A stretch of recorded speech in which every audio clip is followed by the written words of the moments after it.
look like? No, I will not accept this. You will not marry my son.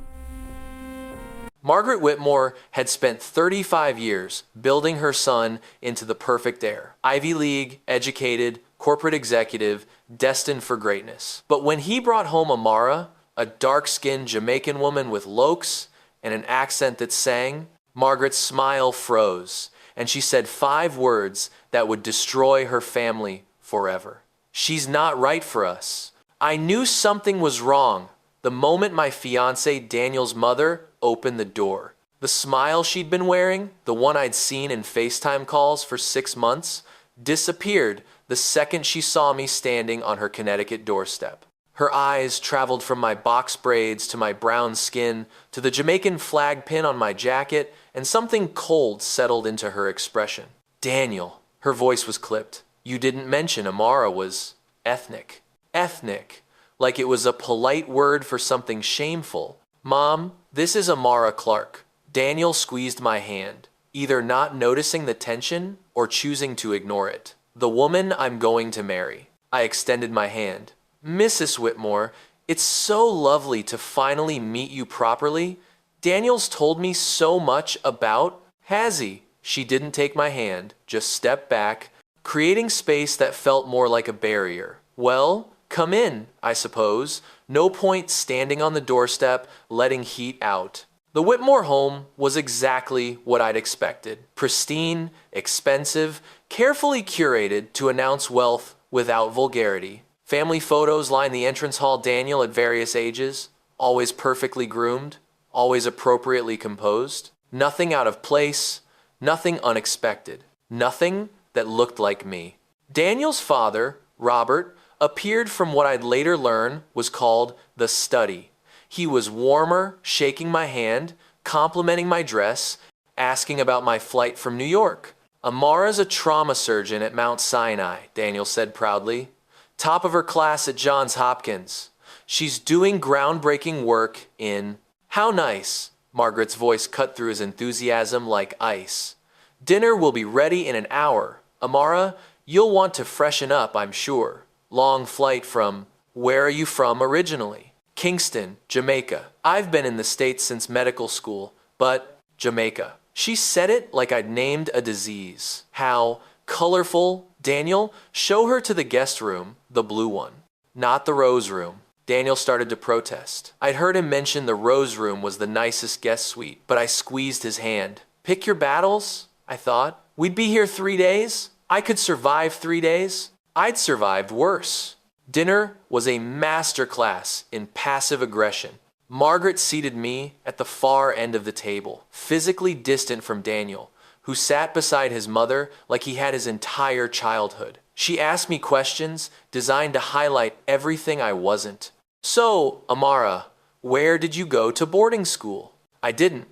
Public school in Kingston, then scholarship to public school. I see. A sip of wine. And your family? What do they do? My mother's a nurse. My father runs a small construction business. 3 brothers, all. Construction. How? Industrious. The word dripped with something that wasn't quite contempt, but felt close. And you studied in America because? Because Johns Hopkins offered me a full scholarship for their combined MD-PhD program. Top of my class, published research in scholarship. Well, someone has to benefit from those diversity initiatives, I suppose.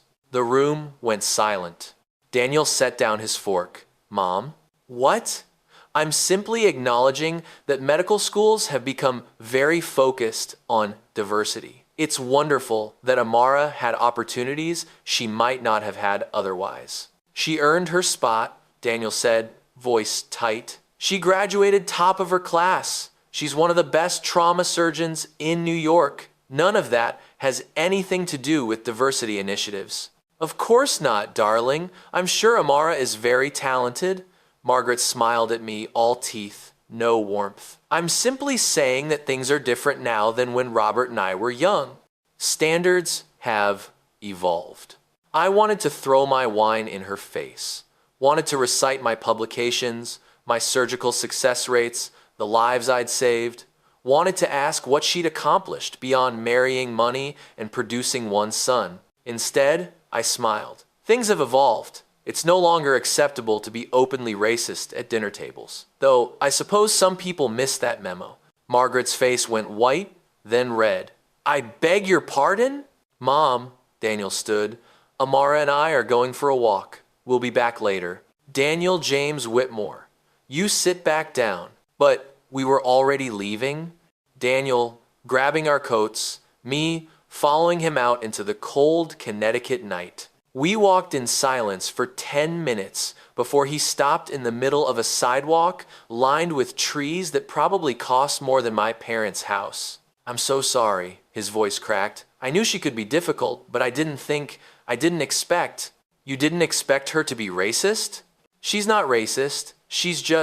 She has certain expectations about who I'd end up with. And you're black, Jamaican, not from her world. I pulled my coat tighter. Daniel, your mother looked at me and decided I wasn't good enough before I even opened my mouth. That's racism. Polite, educated, Connecticut racism, but racism all the same. She'll come around once she gets to know you. Will she? Because right now, she's made it very clear I'm not right for her son. And you know what the worst part is? Tears burn my eyes, but I refuse to let them fall. I spent my entire life proving I was good enough. Good enough for scholarships.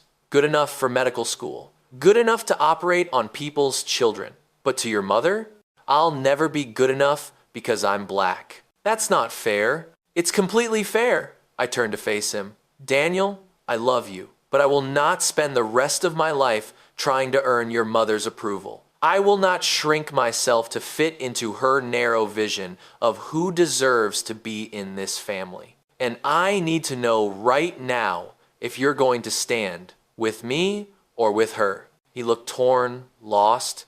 You're asking me to choose between you and my mother? No, I'm asking you to choose between what's right and what's comfortable, between love and prejudice, between the future and the past. I took a breath. Your mother said, I'm not right for us. Meaning you and her, like you're a package deal. Are you? I don't know. He said it so quietly, I almost missed it. And that was answer enough. We returned to the house in silence. Margaret was waiting in the living room, Robert beside her, looking uncomfortable. We need to talk, Margaret announced. Sit down. I remained standing. If this is about me being too ethnic for your family, Mrs. Whitmore, I can save you the speech. I'm leaving in the morning. You're leaving? She looked almost pleased. Well, that's probably for the best. Daniel can stay, of course. We have so much to discuss about. He's coming with me. I looked at Daniel. Aren't you? He hesitated. Actually hesitated. And in that hesitation, something inside me broke and hardened simultaneously. Never mind, I said quietly. Stay with your mother, Daniel. Clearly, she needs you more than I do. I walked upstairs, packed my bag, called an Uber.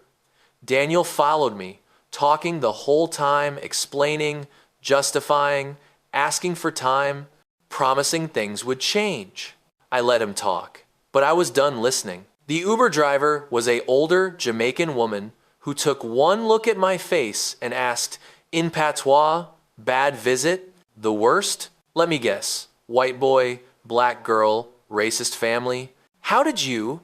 Baby, I've been driving in Connecticut for 15 years. I've seen this story 100 times. She met my eyes in the rearview mirror. What did she say? The mother? That I'm not right for them. That I'm ethnic. That I only got into medical school because of diversity initiatives. The driver sucked her teeth. Classic. Let me tell you something. You are a doctor, a surgeon. You save lives. That woman, she married money and acts like she earned it. You have nothing to prove to her. Then why does it hurt so much? Because you loved her son, and you thought love would be enough. She pulled into the train station parking lot. But here's what my grandmother taught me. Some people will hate you for taking up space they think belongs to them, and no amount of success or kindness or shrinking yourself will change that. so you might as well take up all the space you want. I paid her, added a large tip, and caught the last train back to New York, back to my life, my work, my world where I was Dr. Amara Clark, not just that ethnic girl. I thought that was the end of it. I was wrong. Amara was told she wasn't right for the family because of her race. Have you ever been rejected or judged by someone's family because of who you are? How did you handle it? Share your story below. Your experience matters. 3 weeks later, Daniel showed up at Mount Sinai during my shift. I was in the middle of reviewing scans when security called. Dr. Clark, there's a Daniel Whitmore in the lobby asking to see you. Says it's urgent. Tell him I'm working. He says he'll wait. Then he'll be waiting a long time. But when my shift ended 12 hours later, he was still there, sitting in the lobby, looking exhausted, holding flowers that had wilted hours ago. Amara, please, 5 minutes. Against my better judgment, I agreed. We went to a coffee shop across the street, sat at a corner table, and he started talking. I should have defended you. I should have left with you that night. I should have told my mother that her behavior was unacceptable, and if she couldn't respect you, she couldn't be part of our lives. He looked destroyed. I was a coward, and I'm so sorry. Did you tell her that, about it being unacceptable? He hesitated. I tried. She got upset, said I was choosing you over her, that I was throwing away my family for someone I barely knew. We've been together 2 years. I know. I told her that, but she kept saying, you're not from our world. You don't understand our family dynamics. You'd never truly fit in. He stopped. I'm not defending her. I'm just trying to explain. There's nothing to explain, Daniel. Your mother is racist. She looked at my skin and decided I wasn't worthy. And you, my voice broke, you chose not to fight for me. I'm fighting now. I told her either she accepts you or she loses me. And she said she needs time to adjust to the idea, to get to know you better. I laughed, bitter, hollow. She needs time to adjust to me being black? How much time does that take? I know it sounds bad. It sounds exactly like what it is. Your mother's racism, gift wrapped in polite language about adjustment periods and getting to know each other. I stood.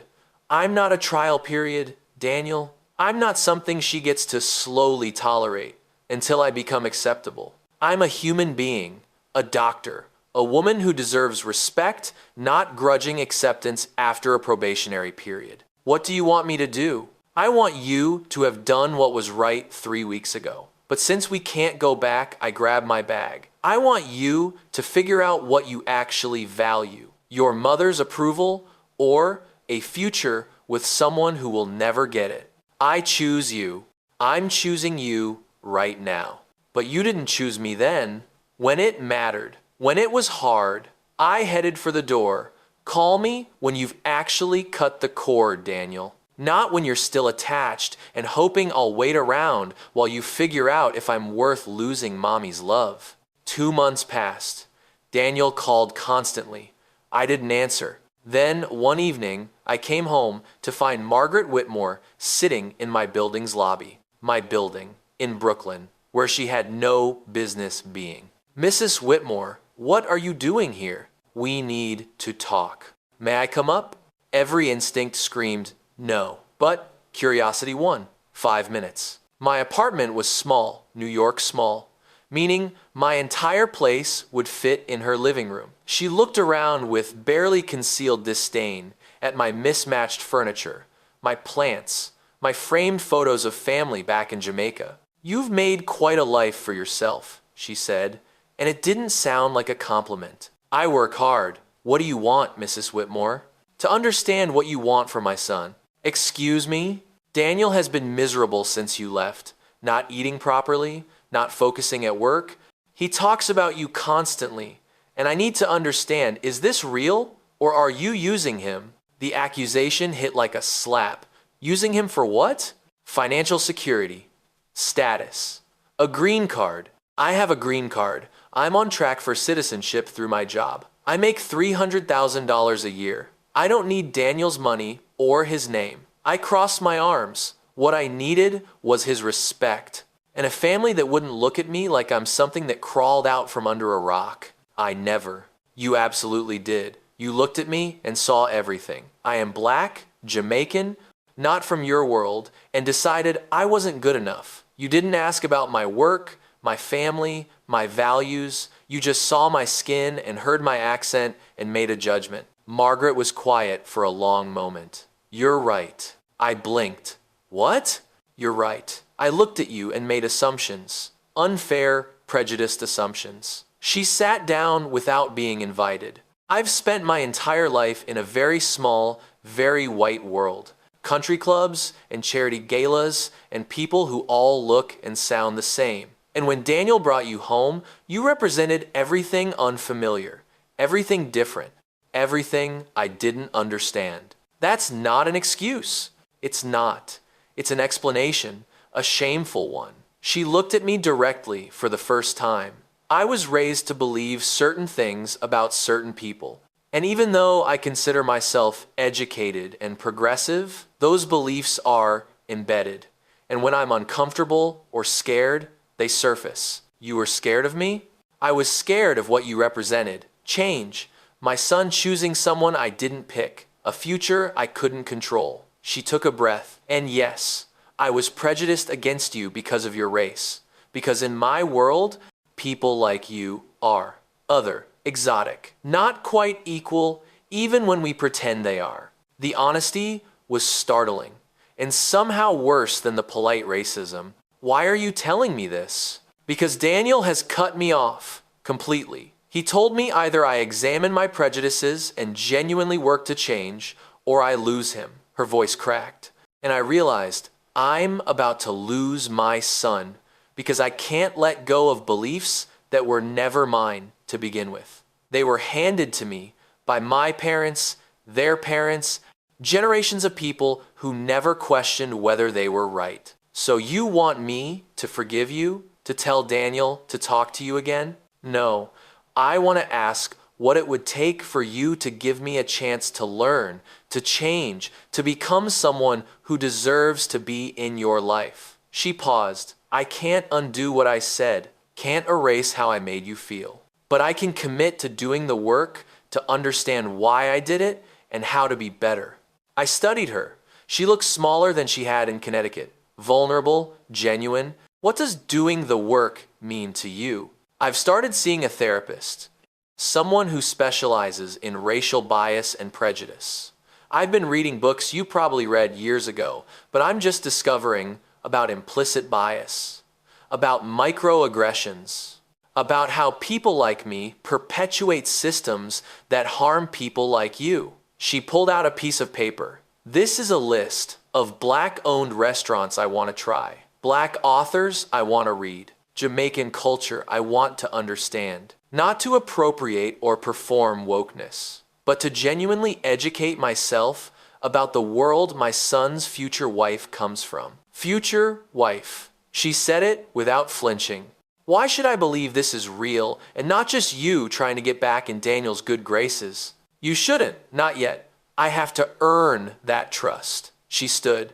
But I'm here, in your neighborhood, asking. Not demanding, not expecting immediate forgiveness, just asking for a chance. I wanted to say no. Wanted to protect myself from further hurt. Wanted to tell her it was too little, too late. But I thought about my own mother, about the prejudices she'd had to unlearn when my brother came out as gay, about how hard it had been for her, how many mistakes she'd made, but how genuine her effort had been. Change was possible, even for people raised in hate.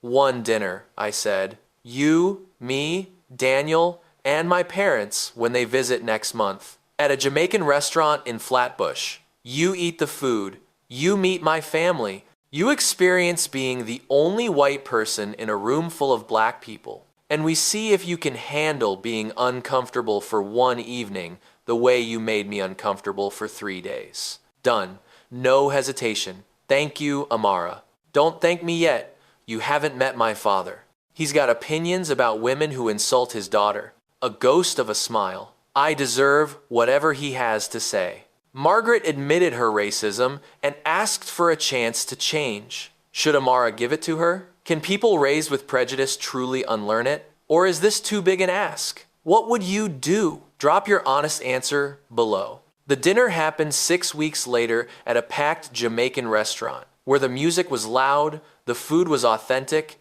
and Margaret Whitmore was the only white person in sight. I watched her walk in, saw her hesitate at the door, saw her scan the room, and realized she was the outsider here. Good, let her feel what I'd felt in her home. My parents were already seated, my mother in a bright head wrap, my father in a guayabera shirt, both of them radiating Caribbean confidence. They stood when Margaret approached. "Mr. and Mrs. Clark," Margaret extended her hand. "Thank you for agreeing to meet with me." My father didn't take her hand immediately. He studied her for a long, uncomfortable moment. "So you're the woman who called my daughter ethnic?" Margaret flinched, but didn't look away. "Yes, sir, I am. And I'm deeply ashamed of that." "Ashamed because you got caught? Or ashamed because you were wrong?" "Both, initially. Now, just the second one." She still held out her hand. "I can't undo what I said, but I can spend the rest of my life proving I've changed." My father finally shook her hand. "We'll see." We sat, ordered food. The conversation was stilted at first, everyone navigating the minefield of what to say. Then, my mother, bless her, decided to test Margaret. "So, Margaret, you don't like that your son wants to marry a black woman, yes?" Margaret took a breath. I didn't. I was raised to believe interracial relationships were inappropriate, that they caused problems, that people should stay with their own kind. And now? Now I realize my own kind is a poisonous concept designed to keep people like me comfortable and people like Amara excluded. Now I understand that the only problem with interracial relationships is people like me making them difficult. "Pretty words," my father said, "but words are cheap. What are you actually doing?" Margaret pulled out her phone, showing photos. "This is me at a community center in Harlem, volunteering with a youth literacy program. This is me at a Juneteenth celebration, learning about history I was never taught. This is me reading How to Be an Anti-Racist by Ibram X. Kendi." More photos. "I've donated to the NAACP, Black Lives Matter, and 3 organizations fighting for racial justice. I've had uncomfortable conversations with my friends about their prejudices. I've listened to podcasts, watched documentaries, attended workshops. All of that's good," I said, "but you're doing it to get Daniel back. What happens when the novelty wears off? When you've proven you're not racist and we all move on, then I keep doing it, because this isn't about Daniel anymore. It's about realizing I've spent 57 years believing lies, comfortable lies that made me feel superior for no reason other than winning the genetic lottery of being born white." She set down her phone. "I can't change my childhood, can't undo the damage I've done, but I can make sure I do better going forward." The food arrived: jerk chicken, oxtail, rice and peas, fried plantains. Margaret looked at it with obvious uncertainty. "You've never had Caribbean food?" my mother asked. "Never." "Then today you learn. Try the jerk chicken. It's spicy but good." Margaret tried it. Her eyes watered from the heat, but she kept eating. "This is actually delicious. Everything good comes with a little burn," my father said. "You learn to handle the heat, or you don't get to enjoy the flavor." Margaret got the metaphor. I'm learning to handle the heat. We ate, talked. My parents told stories about Jamaica, about immigrating, about the racism they'd faced building lives in America. Margaret listened, really listened, asking questions, not defending or explaining away, just absorbing. At one point, a group of young black men walked past our table, laughing loudly. I saw Margaret tense just for a second, just a flicker of discomfort. My father saw it too. "You're scared." Margaret stopped. "Yes, for a second," which is shameful. "Why are you scared?" because I was taught to be, because every message I absorbed growing up said black men are dangerous. Even though I know intellectually that's racist propaganda, the fear is still there, embedded. At least you're honest. My father leaned forward. Here's what you need to understand. That fear, those young men deal with it every day. People crossing the street to avoid them, clutching purses, calling police, your momentary discomfort is their constant reality. I know, I'm working on it. Work harder. But his voice was less harsh. Because if you're going to be part of this family, you're going to have grandbabies who might look like those young men. And I will not have them absorbing your fear and learning to be ashamed of themselves. Margaret's eyes filled with tears. You're right. You're absolutely right. After dinner, Daniel appeared. He'd been waiting at a nearby coffee shop, giving us space. He looked terrified. How did it go? Your mother ate jerk chicken without crying, I said. That's progress. Barely without crying, Margaret corrected. That spice is no joke. Mom, Daniel hugged her. Thank you for coming, for trying. I'm not trying, I'm doing. There's a difference. She looked at me. Amara, I can't promise I'll be perfect. I'll make mistakes, say the wrong thing, have moments where my programming kicks in. But I promise, I will listen when you correct me. I will keep learning. And I will never, ever make you feel less than again. That's all I've ever wanted. To be seen, respected, treated as an equal. You were always equal. I was just too prejudiced to see it. My mother stood. Margaret, walk with me. Let these young people talk. They left together, my mother in her head wrap and Margaret in her Chanel. An unlikely pair heading into Brooklyn's evening. Daniel turned to me. I cut her off, completely, for 2 months. Told her I'd rather lose her than lose you. I know, she told me, and I meant it.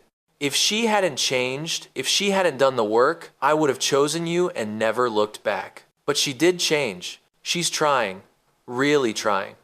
Not performing for my benefit, but genuinely wrestling with beliefs she's held her whole life. He took my hands. Amara, I should have fought for you that night in Connecticut. I should have defended you immediately. I should have chosen you without hesitation. I can't change that failure, but I can promise it will never happen again. How do I know that? Because I spent 2 months imagining my life without you, and it was unbearable. You are my future, my partner, my home. And anyone who can't respect that, including my mother, doesn't get to be part of our lives. I wanted to believe him, wanted to trust that he'd changed as much as Margaret was trying to. Your mother called me ethnic, said I only got into medical school because of diversity initiatives, made me feel like I was less than human. I know, and it was unforgivable. But you're asking me to forgive it. No, I'm asking you to let us earn back your trust, both of us, by showing you consistently that we've changed, that you'll never feel that way again. He pulled out a small box. I'm asking you to marry me, for real this time, not with my mother's blessing, with her understanding that you don't need her blessing. You never did. I opened the box. The ring was beautiful, a sapphire surrounded by diamonds, Caribbean blue like the water back home. Why sapphire? Because diamonds felt too much like my mother's world. I wanted something that reminded me of you, of where you come from, of the color of Jamaican water and the strength of women who cross oceans to build better lives. Damn him for knowing exactly what to say. If I say yes, if I have conditions. Name them. Your mother continues therapy, continues doing the work, and the second she slips back into old patterns, you call her out. Immediately. No more making excuses for her comfort. Done. We have a Jamaican wedding. Traditional ceremony, my family's customs, oxtail at the reception. If your mother's friends are uncomfortable, they don't have to come. Perfect. And if we have children, they will know their Jamaican heritage. They will speak patois. They will know their grandparents in Kingston. They will grow up proud of being black, not ashamed. I wouldn't want it any other way. I looked at the ring, then at him. You really cut her off for 2 months? Best 2 months of my life. Painful, but clarifying. I realized I'd been letting her dictate too much. My career, my relationships, my values. Cutting her off forced me to figure out who I am without her voice in my head. And who are you? A man in love with a brilliant Jamaican surgeon who's too good for him, but maybe, just maybe, will give him a chance to spend his life proving he's worthy. I slipped on the ring.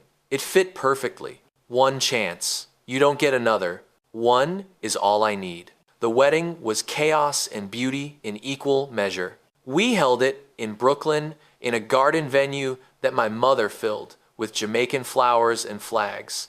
My cousins flew in from Kingston.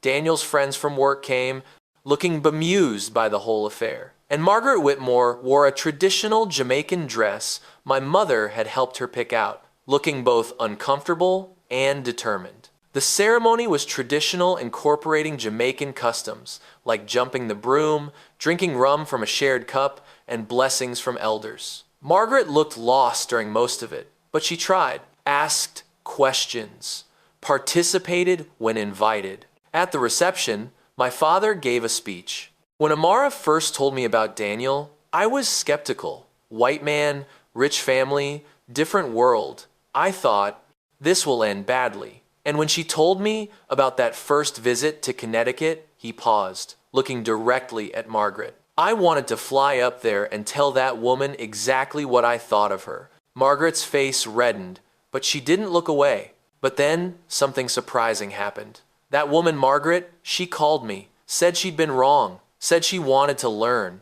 said she understood she'd harmed my daughter and wanted to make it right. He took a breath. I didn't believe her. I thought it was performance, white guilt dressed up as change. But I was wrong. He raised his glass.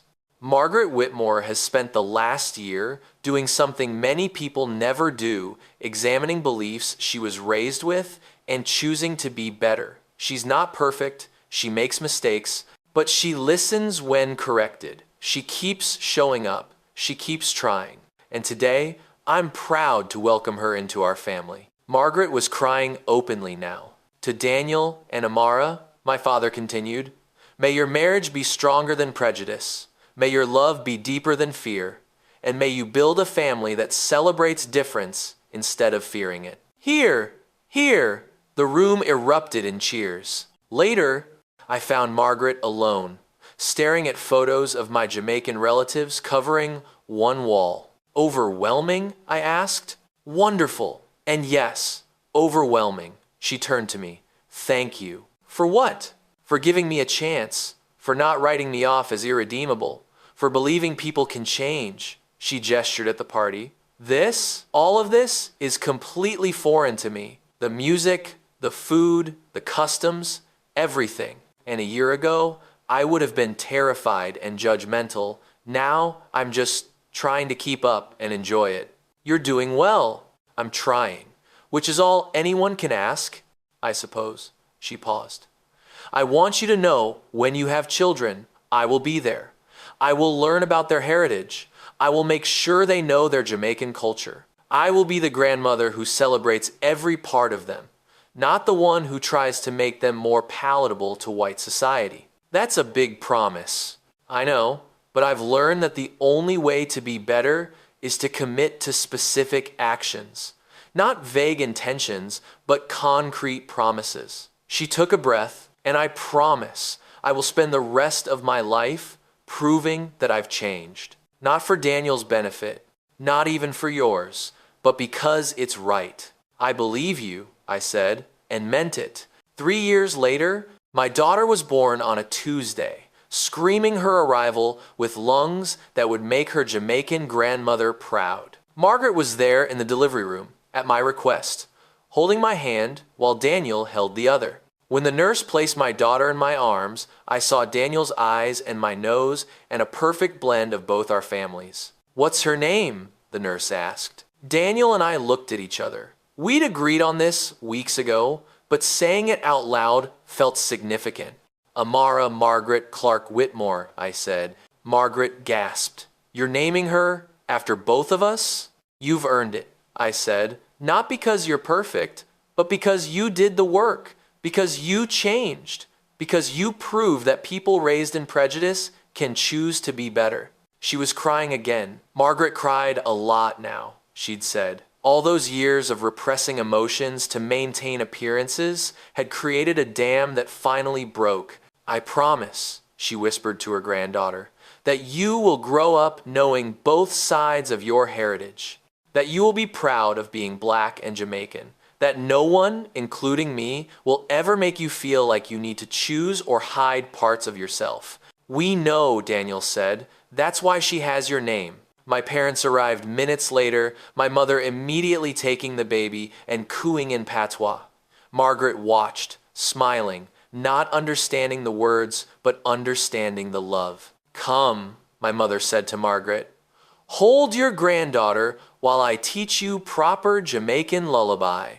And there they sat, two grandmothers from completely different worlds, one teaching the other how to sing to a baby who would grow up belonging to both. It wasn't a perfect ending. Margaret still made mistakes, still said things that required correction, still had moments where her old beliefs surfaced and needed to be addressed. But she kept learning, kept trying, kept showing up. And sometimes that's what love looks like. Not perfection, but persistent effort. Not immediate transformation, but committed growth. My daughter would grow up knowing both her Jamaican heritage and her American one. She'd know oxtail and pot roast, patois and proper English, Kingston and Connecticut. She'd be whole, celebrated, never asked to choose, and that was worth fighting for. Margaret went from racist to ally through genuine work and accountability. Do you believe people can truly change their deep-rooted prejudices? Have you seen real transformation? Or is it just performance? And most importantly, should people be forgiven for past racism if they genuinely change? This is a complex one. Drop your honest thoughts below. All perspectives welcome.